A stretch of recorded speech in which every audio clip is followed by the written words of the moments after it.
Good morning. Good morning. Welcome to our gathering today at First Unitarian Universalist Church of Stockton. We are glad you are here and hope that you will find here what you are seeking. We are a community of individuals holding many different beliefs, coming from many different places, and each progressing on our own journeys of life and faith. We join together in our commitment to care for humanity and to shape a better, healthier, more hopeful world. We promise to accept and encourage all those persons of goodwill who gather here, recognizing that we all continue to grow and learn throughout our lifetimes. We especially welcome and stand with LGBTQ persons, even as we seek to welcome all persons of every age, ability, status, and shade of skin. We strive to make our community a place of peace and acceptance, love and nurture, even as we challenge ourselves and others to live more faithfully according to the values of Unitarian Universalism. Our children's program is led by Rosalie, who's assisted by Michaela and a group of others at times. Gabriel is here. Rosalie is not here due to an injury to the little one. Michaela is in charge, and hopefully somebody will light a candle for the little guy. He's probably okay, but he's got a swollen foot. Today is our water communion service, which we sometimes do by telling long stories about where we've been. We're not going to do that today. Jan will tell you in a minute what we're going to do today. We also are having a barbecue after the service. We welcome everyone to come and be part of that. I'm pretty sure there'll be enough food even if you didn't bring anything. Or there's an S-Mart just down the road if you want to pick up something and participate. But we hope everyone will stick around. A couple things in the insert, which has announcements. The Calaveras River cleanup is this coming Saturday. Stockton Rocks, there's going to be something about that coming up, and you can read about it. You can see some things about E-Strip and Family Promise, which is a program we're hoping to participate in. The newcomers class will be on September 24th, and there is a lengthy write-up about that.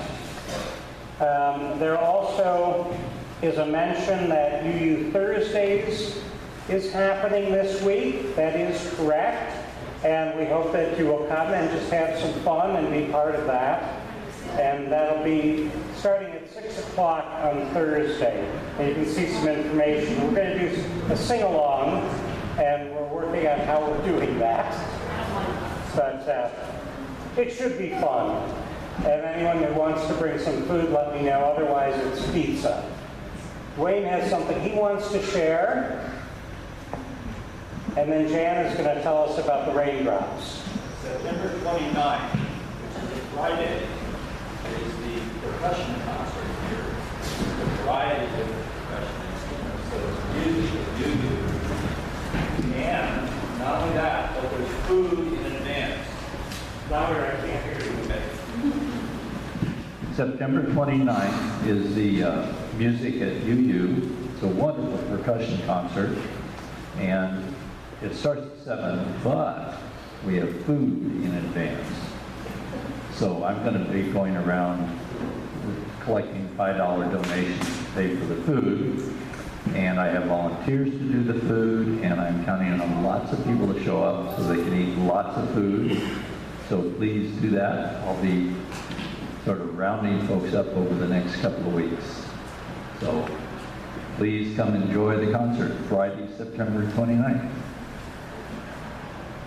Great, thank you. And now what you've all been waiting for. We hopefully each have a raindrop. And if you were in class, I might ask you to hold it up, but you're not, so I'm not going to ask you to hold it up, but you can. Okay, great. And on the back of that raindrop, there's a little piece of plastic. So what you're going to do is you're going to write on your raindrop something you did this summer that you enjoyed, maybe a trip you went on, or something you learned this summer if you didn't go on a trip. You write it on your raindrop, and on the back, the sticky thing. You're going to pull that plastic off, and when it's time, we're going to have music playing. You're going to come up here and stick it on the river. And the river's right here. Can you see it? It's beautiful, right? Okay, thanks. And you can put your, if you brought water, you can come over here and put it in the big vase. And if you didn't bring water, you can use our symbolic water. Okay? Did I explain that clearly? Should I check for understanding? So what are you going to do with the raindrop? Yeah, so there's going to be some music playing, and you can just come up a few at a time and put your raindrop on the river and pour some water into the vase. Thanks, Jan. Caitlin will be back with us soon, but she had something she needed to do today, so David agreed to fill in. So David is with us again. Thank you. Please share the prelude.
Nelson, your worship associate for today.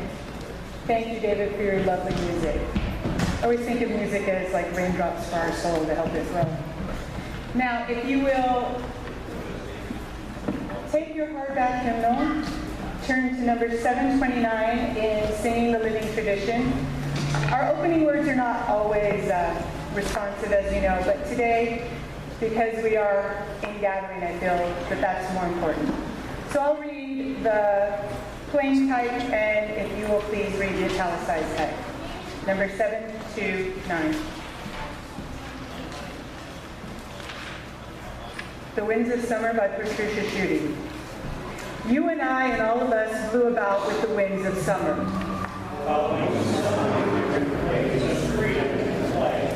Finding rest in the cool stillness of shadows and moving to the slow, heat-struck rhythms which turn the long hours of summer light. Now is the time for gathering in. We come together at this time, in this place, on the bridge above. Summer is fading backward into memory, and winter waits in snowy brilliance. We meet with eagerness and delight, meeting one another to share. We have joys and sorrows and hopes to share, questions, things we care about, and want to help make better. Things that we would like to understand, ideas waiting to be heard. Today we are together in gladness once more, the special community that we call our church. A community of all ages that sings its songs, tells its thoughts, asks its questions, and search us together with courage and with love. And now I invite Diane Garrett to light the chalice. Please look at the words which are printed in your order of service. If you really want to look, they're also still in your hardback hymnal, number 448. Ready, begin. We gather this hour as people of faith with joys and sorrows, gifts and needs. We light this beacon of hope, sign of our quest for truth and meaning in celebration of the life we share together. And now it will be Let the River Flow by our choir that we are so welcome to have back.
Now, if you are willing and able to stand and sing our opening hymn, number 1007, There's a River Flowing in My Soul. It will be in the teal singing the Journey softback hymnal.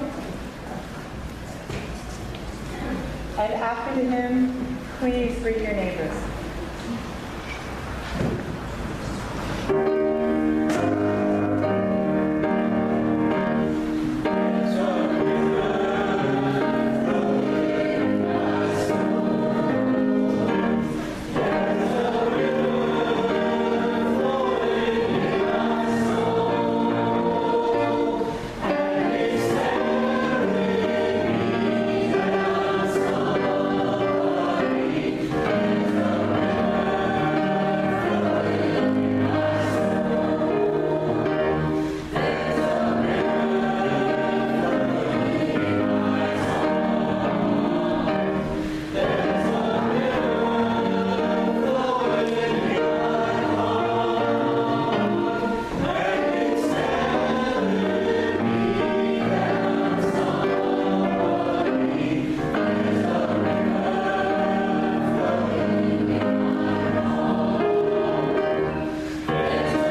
back to their seat.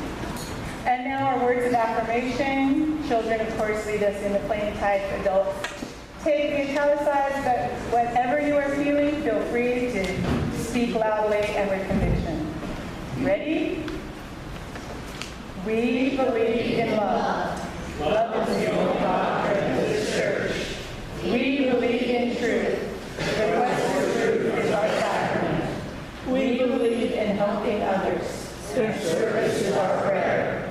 We believe in the sacredness of life.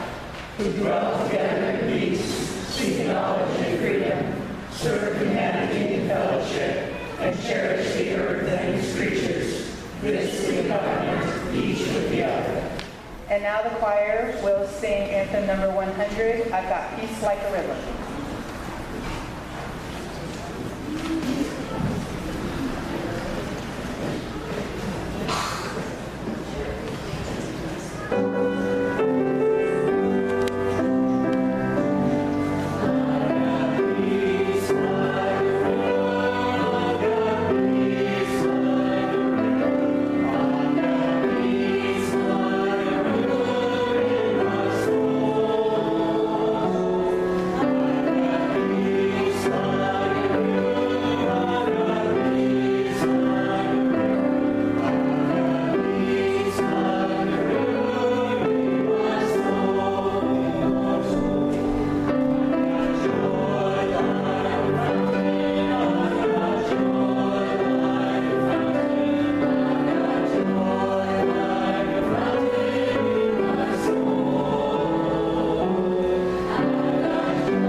At this time in our service, we share the milestones in our lives by lighting candles of joy and concern. I invite anyone who would like to light a candle of joy or concern to come forward and do it at this time. Let's include that through the rest of our gathering today as we will share food later. And I invite you to share with others where you have gone and what you have learned. A few thoughts for water communion and our shared journey. With the devastation of Houston by the floods from Hurricane Harvey still ongoing, and with Irma wreaking destruction on the outer islands and now Florida, the aggregated power of drops of water in overflowing rivers and surging seas is much on our minds.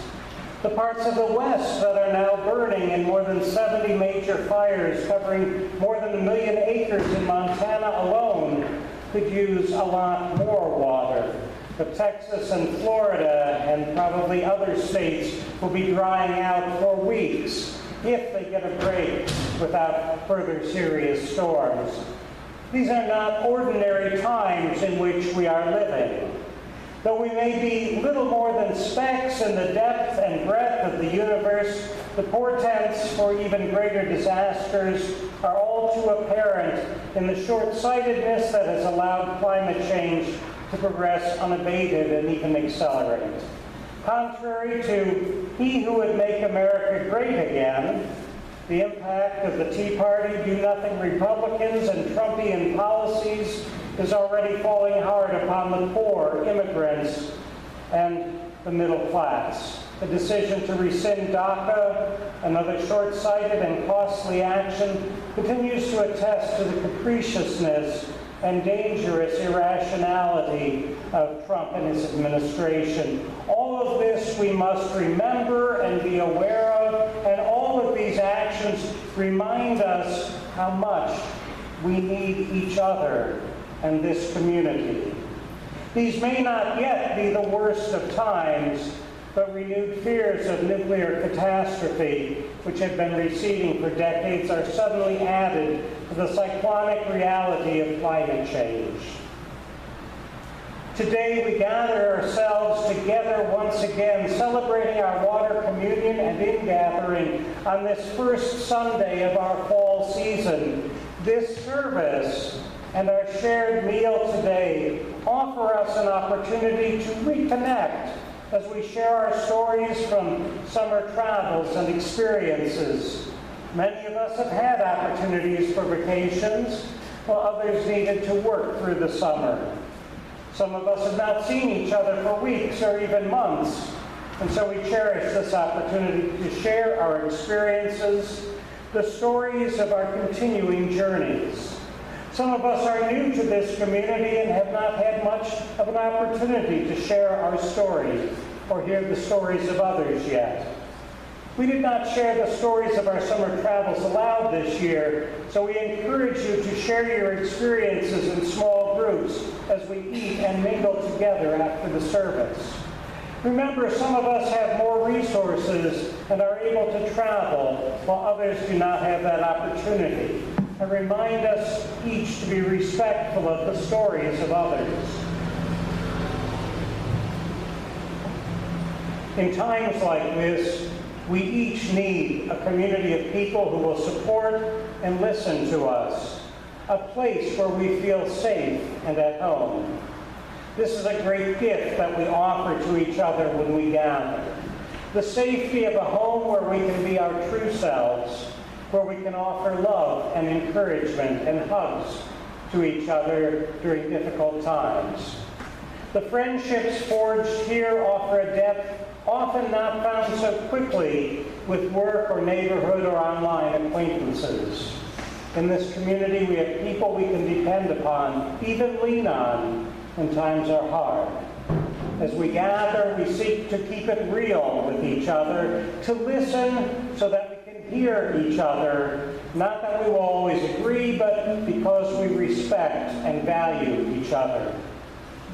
Some of us gathered here are deeply involved in one or more struggles for justice, while others come to rest from the struggle amidst a community which respects, accepts, and loves us as we are.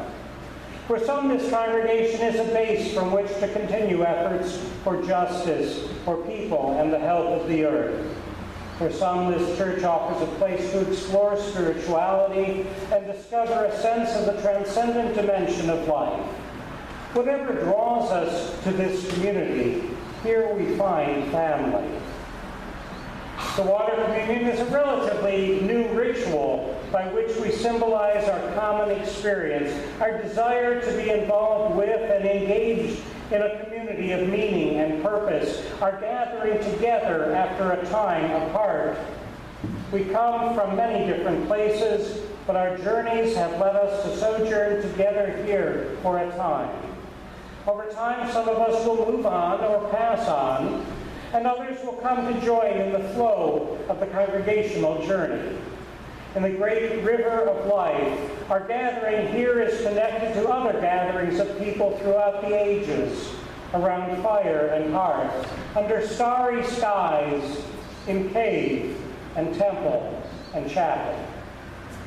In the lifetimes of many of us, we have watched as our world transitioned from a simple post-war optimism through Korea, the Cold War, Vietnam, and the upheaval of the 60s, suburban sprawl, the 70s, The age of Aquarius, the 80s, the 90s, Y2K, 9/11, Iraq and Afghanistan, easy credit, boom and bust, unending commercialization of everything, the early 21st century, and now the instant gratification of every desire delivered almost immediately by Amazon.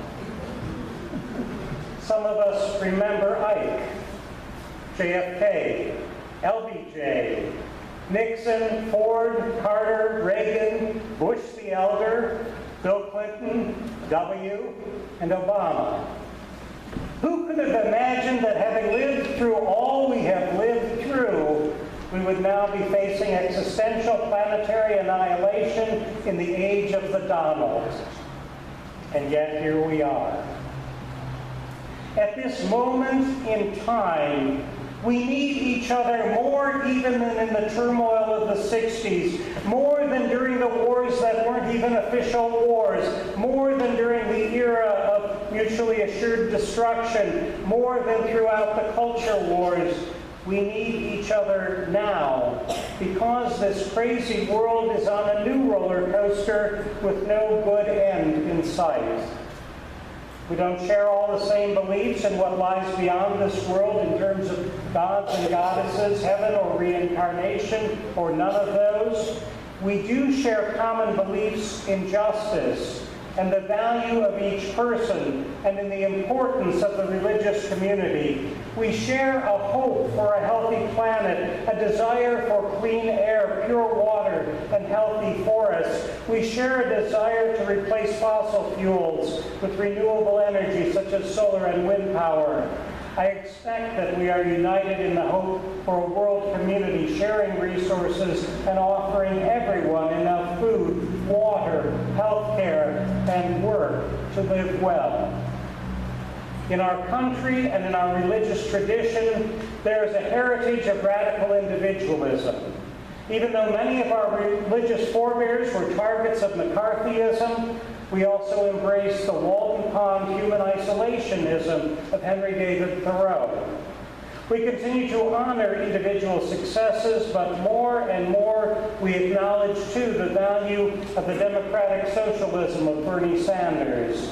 In a world of more than 7.5 billion people, a world showing the results of warming seas and greenhouse gas-filled skies, a world with too much polluted water and too little water pure enough to drink, we cannot afford the costs of self-aggrandizing rugged individualism, especially in the top offices of the corporate Wild West. We need a redistributing kind of cooperation that helps everyone to have enough, not just in response to disasters, but every day. We need to limit the economic distance between corporate emperors and the working masses.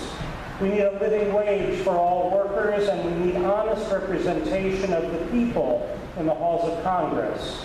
And we desperately need socialized health care. Health care for everyone, not privatized health care that only the rich can afford. We need a world that recognizes the value of all work, so that everyone will be able to afford food, water, and a decent, safe place to live. We also need a world in which all persons, gay or straight or bi or trans, are valued. A world in which the shade of your skin and your state of origin do not change your value. A world in which all respectful religions and philosophies are welcomed equally, but none are sponsored or promoted by the state. In our church, we value differences and variety, even as we recognize that all persons should be treated fairly and with respect and dignity. Whether we gather for meditation or personal growth or to engage in the work of justice making, we do our best to live out our principles and honor the traditions from which Unitarian Universalism has grown and learned. We are challenged to make a difference even in the most difficult times and against the longest odds. In good times or bad, we are there for each other. We care for each other. We take the time to listen and to get to know each other. We are a safe and strong community for each other, and we are a base from which to work for change in the world. As we gather today for our water communion, we celebrate all that we are and all that we may be. May our commitment to each other and to our shared values help to change our lives and transform the world for the better. So may it be. Shalom, salam, blessed be, namaste, and amen. I invite you now to join in our closing.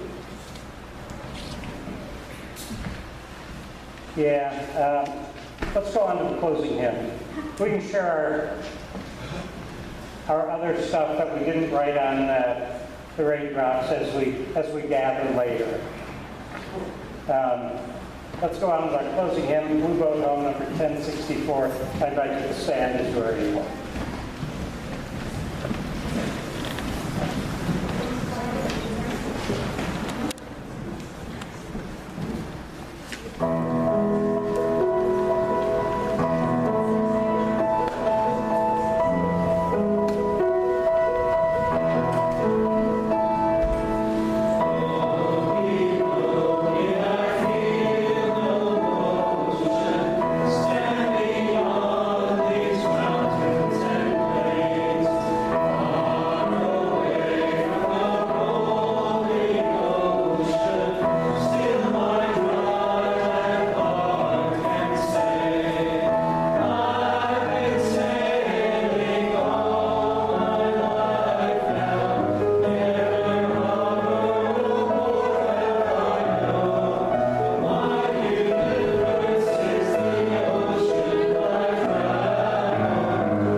I encourage you to look at the raindrops and what they tell about the journey, and I invite you to share with each other your thoughts, hopes, dreams, things you've learned, places you've gone, as we continue our gathering over food in the next couple of hours. May this congregation always be dedicated to the proposition that behind all our differences, beneath all our diversity, there is a unity that makes us one and binds us forever together, in spite of time and death and the space between the stars. We pause in silent witness to that unity.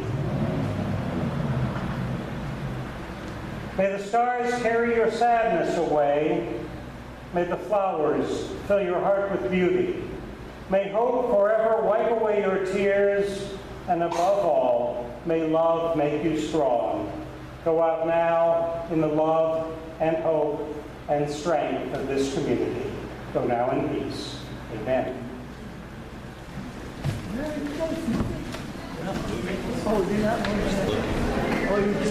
How are you doing? Better?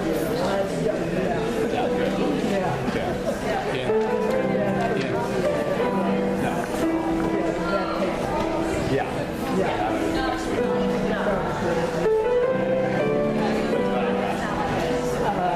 I can actually. Oh, wow.